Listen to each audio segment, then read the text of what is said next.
Correspondent हमारे साथ हैं। मरियम, बताइएगा कि इस वक्त आप अपने इर्द गिर्द कहाँ क्या हलचल देख रही हैं और क्या ये समाज जो आज सारों की नजरें एक्चुअली इसी समाज पे होंगी, तो ये क्या टाइम है जो इसने स्टार्ट होना है? अच्छा, और एक और बात हुआ, हाँ। हम ये भी जानेंगे कि देखिए इस्लामाबाद भी वही है, शारे दस्तूर भी वही है, इमारत भी वही है, बिल्डिंग भी वही है। What's new? मतलब हम विजुअल्स जो हम देख रहे हैं, you know, people have gathered, फूल पेश कर रहे हैं, कोई नई वाइब जिसे कहते हैं ना आजकल की, तो इसी चीज हाँ, ये कि उन्होंने वो जो कोई जेन जी का एक टर्म है वाइब, कोई नई वाइब आपको महसूस हो रही है आज इसी इमारत में? नई चीजें बहुत हमें नजर आ रही हैं। वैसे वाइब का आप बता दें। असल में जो वाइब आप लोग कह रहे हैं ना, अगर उसके बारे में बात करूं तो जाहिर है कि सुप्रीम कोर्ट में पिछले 1-1.5 साल से जिस तरह का माहौल चल रहा था, एक ही तरह के बेंचेस, एक ही तरह के फैसले, तो अब थोड़ी सी वो जो एक जिसे एक्साइटमेंट कहते हैं वो फील हो रही है। उसकी रीज़न ये है कि जाहिर है एक इस तरह के चीफ जस्टिस जो है वो आए हैं जिन्होंने कल आते ही काफ़ी सारे डेयरिंग जो है वो फैसले किए, तकर्रियाँ की, फिर बराह रास्त नशर होने की बात हुई, लाइव स्ट्रीमिंग की बात हुई समात की। तो इस तरह के जो सारे फैसले थे, फिर उन्होंने अभी अपने स्टाफ से बात करते हुए ये कहा कि जो जितने भी लोग सुप्रीम कोर्ट आए उनको वेलकम करें, लोग मुश्किलात में आपकी तरफ आते हैं। तो ये सारी वो पॉजिटिव चीज़ें हैं जो पिछले काफ़ी अरसे से हम एक्सपेक्ट कर रहे थे कि जब सुप्रीम कोर्ट में चेंज ऑफ कमांड होगा तो इसी तरह से होगा, और वही हो रहा है कि अभी आज भी जो है वो एक चीज़ जो कि बहुत ही गैर मुतवक्की है वो ये है, बल्कि गैर मुतवक्की नहीं, हम ये कह सकते हैं कि पिछले काफ़ी अरसे से जो चीज़ हम नहीं देख पा रहे थे वो ये है कि आज एक ऐसा बेंच बना, फुल कोर्ट बना, लेकिन हम उस फुल कोर्ट की जो जजमेंट है उसको पहले से किसी भी तरह से प्रिडिक्ट नहीं कर सकते। ये भी हो सकता है कि जो एक्ट लगाया गया है उसको फुल कोर्ट की मेजॉरिटी जो है वो सेटिसाइड कर दे या उसको कलअदम करार दे दे, या फिर ये भी हो सकता है कि उसकी मेजॉरिटी उसकी तौसीक कर दे, उसको अपहेल्ड कर दे। तो मैं कहने का जो मकसद है मेरा वो ये है कि बहुत अरसे के बाद आज सुप्रीम कोर्ट में इस तरह का माहौल या इस तरह का बेंच बनाया गया है कि पहले से मालूम नहीं है कि उसकी जजमेंट क्या आएगी, और उसके साथ ही साथ जो एक जाहिर है कि नए चीफ जस्टिस आए हैं, उनके नए जितने भी कल से अभी तक के जितने इंतजामी फैसले थे, उन्होंने नई रजिस्ट्रार, पहली खातून रजिस्ट्रार मुकर्रर की सुप्रीम कोर्ट की। उसके अलावा उन्होंने एक एकेडमिया से जो है वो एक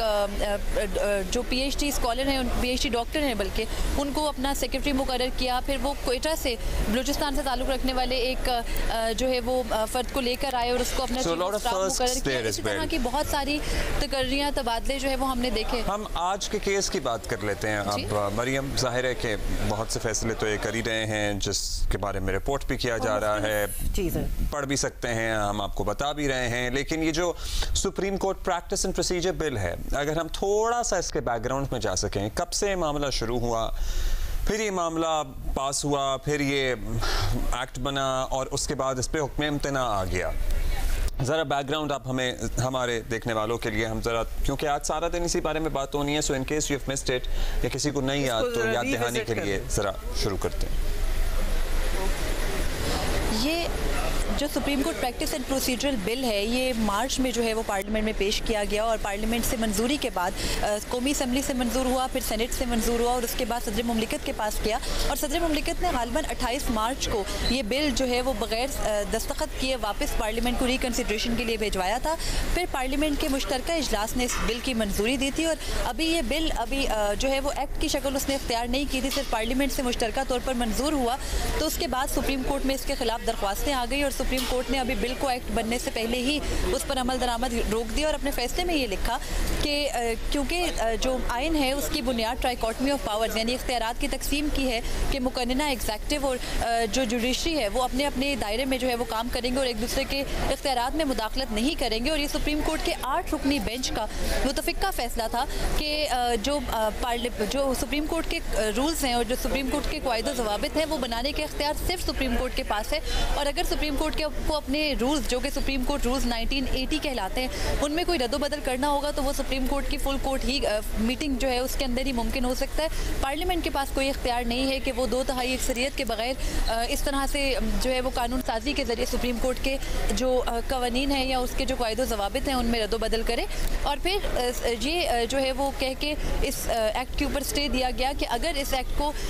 पर अमल दरामद की इजाज़त दी जाती है तो ये अदलिया के लिए जो है वो अदलिया की आज़ादी आज़ादी के लिए खतरा होगा जो कि आइन में उनको दी गई है। इन सारे मामलात के ऊपर वो 8 रुकनी बेंच ने पहले दिन जब समाअत की, और ये 13 अप्रैल की समाअत थी, तो हम आपसे ये भी पूछेंगे मरियम के कंटेंट पे बात नहीं थी, तरीकाकार पे सिर्फ बात थी कि चूंकि ये पार्लियामान से पास होकर आया है इसलिए हमें इस पे एतराज है। अगर ये हम खुद ही कर लें, अगर बात ठीक की जा रही है, चाहे वो पार्लियामान से आई है या हम खुद कर लें, ये भी नहीं था कि हम खुद ही कर लेंगे, इसे आपको हमें बताने की जरूरत नहीं है, या फिर बस यही था कि चूंकि ये आपने भेजा इसलिए हम नहीं करेंगे, ऑल्दो बात ठीक है। नहीं अब्दुल्ला, जो इसके कंटेंट थे उसके ऊपर भी जो है वो जजेस की जानिब से बहुत से रिमार्क्स सामने आए थे। इस एक्ट के तहत अगर कुछ थोड़ी सी चीज़ें एक्सप्लेन कर दूं तो इस एक्ट में चीफ जस्टिस के जो इख्तियारात थे उनको तकसीम किया गया था अमंग 3 सीनियर मोस्ट जजेस। उसके अलावा जो इसके अंदर आर्टिकल 184(3) के मुकदमात हैं उनमें रिव्यू में अपील का हक दिया गया था, और इन सारे मामलात के ऊपर भी सुप्रीम कोर्ट के तहफ़्फ़ुज़ात थे कि चीफ जस्टिस ही मास्टर ऑफ द रोस्टर होते हैं, उन्हीं के पास तमाम तरह इख्तियारात हैं। सुप्रीम कोर्ट ने सहाफ़ियों को हरासा करने से मुतालिक जो असुद नोटिस था उसके बाद एक बेंच तश्कील दिया था और उसमें ये ऑर्डर कर दिया था कि जो चीफ जस्टिस हैं वही मास्टर ऑफ द रोस्टर होंगे। तो इन सारे मामलात के ऊपर जो बिल के अंदर कंटेंट्स थे उस पर भी जो है वो बेंच ने एतराज़ात करते हुए ये कहा था कि ये सब कुछ मुमकिन नहीं हो सकता क्योंकि सुप्रीम कोर्ट पहले ही इसके ऊपर अपनी तफसीली फैसले और राय दे चुकी है। वो जो 8 रुकनी बेंच है उसमें से जाहिर है कुछ जजेस आज भी मौजूद होंगे बेंच में। 8 रुकनी बेंच में चले, चीफ जस्टिस के तो अपने इख्तियारात की बात थी, उन्हें तो जाहिर है एतराज़ था ही कि ये सिर्फ मेरी ही पावर्स हैं या ऐसी ओहदे की पावर्स हैं। बाकी जजेस को भी एतराज़ था कि भाई नहीं, ये जो आप तफवीज़ कर रहे हैं इख्तियारात बाकी 2 सीनियर तरीन जजों को चीफ जस्टिस के अलावा बेंच की तश्कील से मुताल्लिक, ये ठीक नहीं है बात। ये एतराज़ था लोगों को, बाकी लोगों को भी बेंच में। जो 8 रुकनी बेंच बनाया गया था supreme court practice and procedural act के ऊपर, उसका मुत्तफिका फैसला था ये, यानी तमाम जजेस के कंसेंट से ये फैसला आया था कि ये जो एक्ट है इसके अमल दरामद पे रोका जाए क्योंकि ये पार्लियामेंट जो है वो अदलिया के इख्तियारात में इंट्रूजन कर रहा है, मुदाखलत कर रहा है, और फिर इस एक्ट के ऊपर स्टे दिया गया था। तो आज जो है वो एक इंटरेस्टिंग चीज़ ये भी होगी कि पहले ही 7 जजेस जो कि पहले 8 थे चीफ जस्टिस के रिटायरमेंट के बाद, अब 7 जजेस रह गए हैं जो कि आज की फुल कोर्ट जो हेयरिंग होगी उसका हिस्सा होंगे। तो वो अपना माइंड काफ़ी हद तक इसके ऊपर दरख्वास्तों को सुन के डिस्क्लोज कर चुके हैं। तो उनका क्या तरीक़ेकार होगा, वो दोबारा से इस केस को सुनेंगे, उनकी माइंडसेट जो है वो इस बिल या एक्ट से मुतालिक अब चेंज होगा। ये एक बहुत इंटरेस्टिंग एलिमेंट होगा देखने वाला, और ये जाहिर है कि जब समाअत अब से शायद 5 मिनट बाद समाअत शुरू होनी है और फिर जो है वो हमें ये वाज़ेह हो सकेगा कि उनका क्या मौक़िफ़ है उन जजेस का। मीडिया कवरेज के लिए कुछ इंतजाम किया गया, मतलब ये भी सुनने में आया था कि PTV से रब्ता किया है और वो लाइव के लिए कुछ किया जा रहा है इंतजाम, या फिर वो नहीं हो सका? जी इसी के ऊपर अभी सुप्रीम कोर्ट के अंदर जो जजेस की इनफॉर्मल फुल कोर्ट मीटिंग जारी है और उसके अंदर इस मुद्दे के ऊपर भी बात होनी है कि किस तरह से बराह रास्त जो नशरियात है कोर्ट प्रोसीडिंग की उसको मुमकिन बनाया जा सके। इस तरह के बड़े केसेस के अंदर चीफ जस्टिस कादी फरीद ईसा ने कल ओहदा संभालते ही पहले ये ऑर्डर किया था कि PTV जो है वो बराह रास्त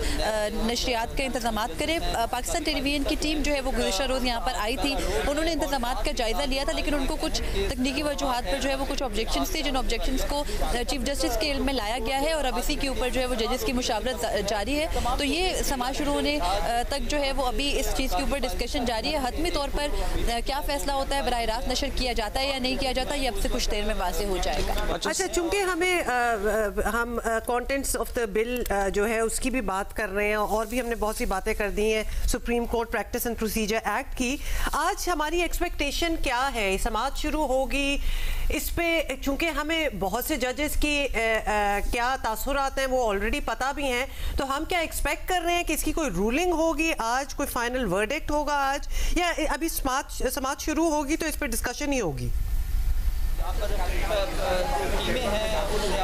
एक जो अहम बात है वो ये है कि फुल कोर्ट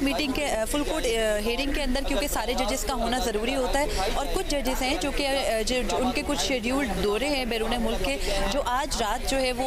बैरून मुल्क रवाना हो जाएंगे और कल से ये बेंच अवेलेबल नहीं होगा। तो मुमकिन यही है कि इसको आज ही सुन के जो है वो इसका फैसला कर दिया जाए। जजेस की जानिब से ये मतलब चीफ जस्टिस जो हैं कादी फरीद ईसा, उनकी भी कोशिश कोशिश होगी। उसकी रीज़न ये है कि अभी तक जो आइंदा हफ्ते की कॉज लिस्ट है, दीगर मुकदमात जो हैं उनकी कॉज लिस्ट जारी नहीं की गई, क्योंकि जजेस का जो कि चीफ जस्टिस कादी फायद ईसा और सीनियर जज सरदार तारिक मसूद, उनका ये मौक़िफ़ है कि जब तक ये एक्ट का फैसला नहीं हो जाता तब तक दीगर मुकदमात जो है वो ना सुने जाए। तो मुमकिन तौर पर इसका फैसला भी आज ही हो जाएगा। अभी फुल कोर्ट मीटिंग जो है वो चल रही है, फुल कोर्ट मीटिंग खत्म हो गई जजेस की और उसके बाद ये फुल कोर्ट हियरिंग के लिए जजेस कमरा अदालत में पहुंचेंगे और फिर जो है वो इस केस की समाअत। अच्छा, एक तो ये पॉइंट हो गया जिसमें जाहिर है कि पार्लियामान से बिल पास हुआ, उसके बाद सदर साहब ने वापस भेजा, फिर वो एक्ट बन गया, फिर उस पर स्टे आ गया। अब ये एतराज़ भी था जो 8 रुकनी फुल बेंच था कि भाई पार्लियामान हमें डिक्टेट नहीं कर सकती, हम अपने मामलात का खुद फैसला करेंगे, और ये एक अलहदा पॉइंट है कि भाई ये इख्तियार सोली किसी एक ओहदे, एक कुर्सी का होना चाहिए, जिस पे काजी फायद ईसा साहब की राय तो किसी से ढकी छुपी है नहीं। अब ये जो मामला है कि किसी भी कानून के तहत के ऊपर स्टे दे दिया जाए, क्या ये पहलू भी डिस्कस होगा? इसका भी फैसला हो जाएगा कि भाई कोई अगर कानून पार्लियामान ने बना दिया है जो कि ज़ाहिर है एक जमहूरी निज़ाम है, पार्लियामानी जमहूरियत है, तो उसको या तो आप अप्रूव कर दें, डिसअप्रूव कर दें, उसको उठा के कहीं फेंक दें, उसको कानून ही रहने दें, ये कोई फैसला कर लें, उस पर स्टे नहीं हो सकता। क्या ये बात भी डिस्कस होगी आज? ये अब्दुल्ला, आपको याद होगा चीफ जस्टिस कादी फायद ईसा ने जब मिलिट्री कोर्ट्स केस के अंदर केस सुनने से माजरत की थी तो उन्होंने अपने नोट में यही बात लिखी थी कि आप किसी भी कानून साजी को या तो जो है वो कलअदम करार देते हैं या फिर उसको जो है वो उसकी तौसीक करते हैं, उस पर उसको मुअत्तल नहीं कर सकते, उस पर स्टे नहीं दे सकते, और वो भी इतने लंबे अरसे के लिए नहीं दे सकते क्योंकि पार्लियामेंट जो है वो सुप्रीम है। फिर इसी तरह के जो है वो हमें ऑब्जर्वेशन जस्टिस मंसूर अली शाह की भी नजर आई। दीगर जो जजेस हैं, जस्टिस अतर मनल्ला, वो भी टाइम टू टाइम ये कह चुके हैं कि पार्लियामेंट जो है वो सुप्रीम है और कानून साजी का इख्तियार जो है वो पार्लियामेंट के पास है। तो आज ये देखना होगा कि पार्लियामेंट की जो कानून साजी का इख्तियार है क्या उसको सुप्रीम कोर्ट अपहेल्ड करती है, क्योंकि सुप्रीम कोर्ट के जो जजेस हैं, जो कि आज जो 8 जजेस ने पहले इस केस का फैसला सुना था, उनका मौक़िफ़ और जो बाकी बकिया जजेस हैं जो कि आज इस बेंच में शामिल हैं, उनका मौक़िफ़ टाइम टू टाइम यही रहा है कि सुप्रीम कोर्ट की जो सुप्रीम कोर्ट का इख्तियार है वो अदालती फैसलों से मुतालिक है। बेशक वो तमाम तर फैसले दे सकती है, किसी भी इदारे से जो है को किसी भी तरह का हुक्म जारी कर सकती है, लेकिन कानून साजी करने का जो सोली इख्तियार है वो पार्लियामेंट के पास है। और अगर पार्लियामेंट को ये महसूस होता है कि उनकी कानून साजी में कोई नकाइस रह गए हैं तो उसको भी पार्लियामेंट ही दुरुस्त कर सकती है। यही इन जजेस का मौक़िफ़ है। तो आज ये देखना होगा कि क्या जो जजेस की मेजॉरिटी है वो इस supreme court practice and procedural act की तौसीक इस बुनियाद के ऊपर करती है कि पार्लियामेंट का कानून साजी का इख्तियार था या नहीं। ये भी एक उसूल है, ये बड़ा इंपॉर्टेंट पॉइंट है। मरियम, हमारे साथ ही रहिएगा, एक मुख्तसर ब्रेक लेनी है, उसके बाद वापस आएंगे और थोड़ा सा जो डिस्कशन है उसको समेटने की कोशिश करेंगे। बहुत इंपॉर्टेंट है आज की ये